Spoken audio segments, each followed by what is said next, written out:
Hi, it's Ryan from Knights Around a Table, and this is Terra Mystica Fire and Ice, the expansion to Terra Mystica, which was released in 1843.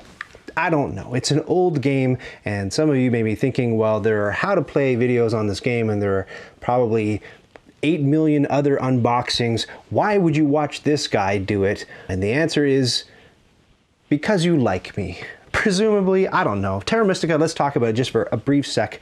It was a game that was very complex. It was a very complex game, and it ranked really highly on Board Game Geek because it had the kind of thing going that Board Game Geek raters love, which is very little luck. It seems like whenever there's a die roll or you pull a random card, Board Game Geek people are like, nah, no, I don't like it. And it had what I like to call peekaboo powers, which is a game mechanic that shows up in a bunch of games that are on very high on the Board Game Geek top 100 list, including Scythe and Great Western Trail. That's it. So you have a mat and you've got a bunch of powers, but the powers are covered up by wood, and then through things that you do in the game, you're able to move your pieces around, and in doing so, you uncover powers on your mat. Peekaboo. You probably hate that term, but I'm coining it, damn it, so better start using it because nobody else has named it.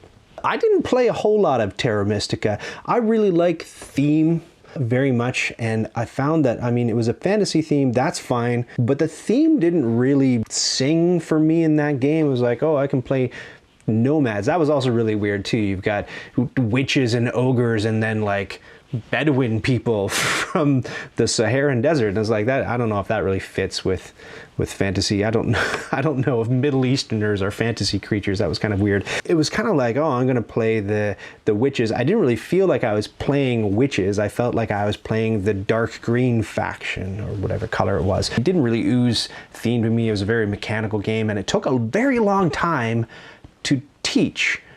Much like this unboxing is taking a very long time. So, you know, it would take half an hour to explain how everything worked.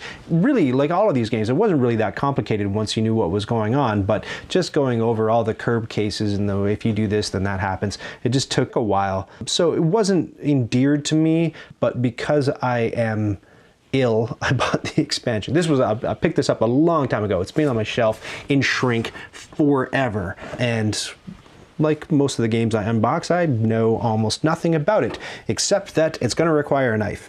So here we are, finally, after decades, unboxing Terra Mystica Fire and Ice.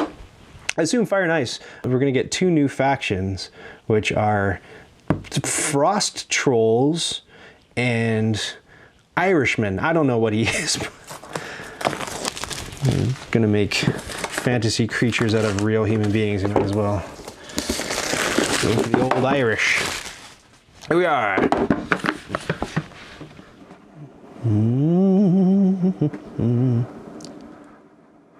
Silent and smooth.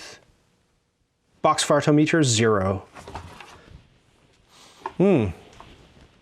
Oh, the musk of ages. Whew. It's like unboxing a sarcophagus. Here we are. I really hope everything's here because, you know, I was going to say because I don't know the company's still around. Obviously, they're still around. It's Z-Man. But I don't know how many people are playing Terra Mystica, because what they did was they went and they said, hey, you know what we can do? We can take the exact same game, and instead of like witches and Bedouins, we can make like spaceships, and we'll call it Gaia Project. And everybody go nuts about Gaia Project. And everybody did, because this was a very popular game, Terra Mystica. I didn't go nuts for Gaia Project because I didn't have it came out of the gate at like $100 or something. It was pretty pricey. I didn't have the money to spend on it at the time. Plus, I wasn't desperately in love with Terra Mystica either, so I didn't jump. But what we got some wood. We'll look at that in a second. A nice drawstring bag with looks like silk screened icon on it.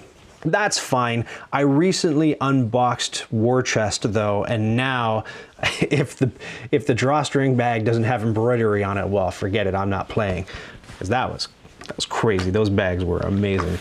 Here we are opening some wood. This looks like, to me, the exact same pieces that you get in the base game, just in two different colors, representing new factions, probably the icy guys and the fiery guys. The little priests there, all the little pieces. It's been a while since I played, so I don't remember what they're all called.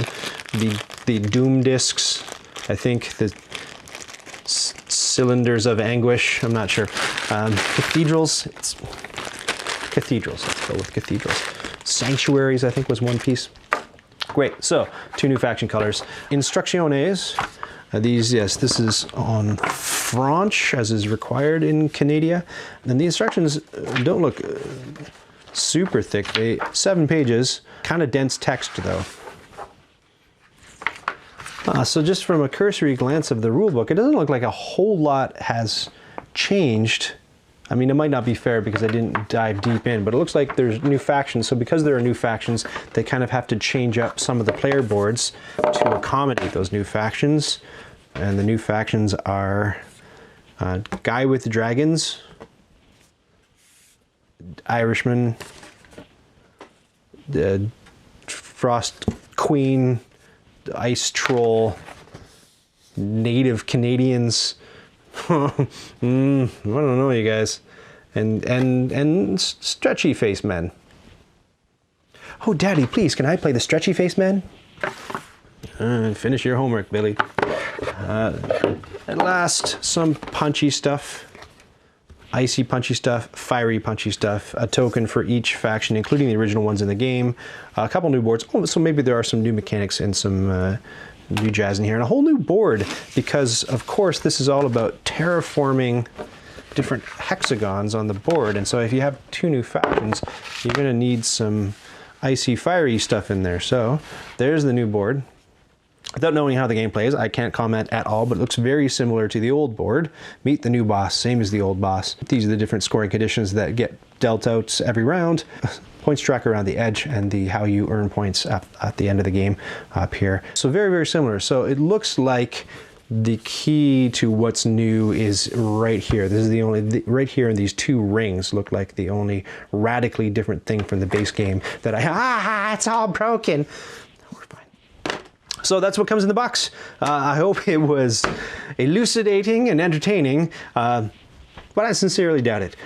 So join me next time. Thanks so much for watching.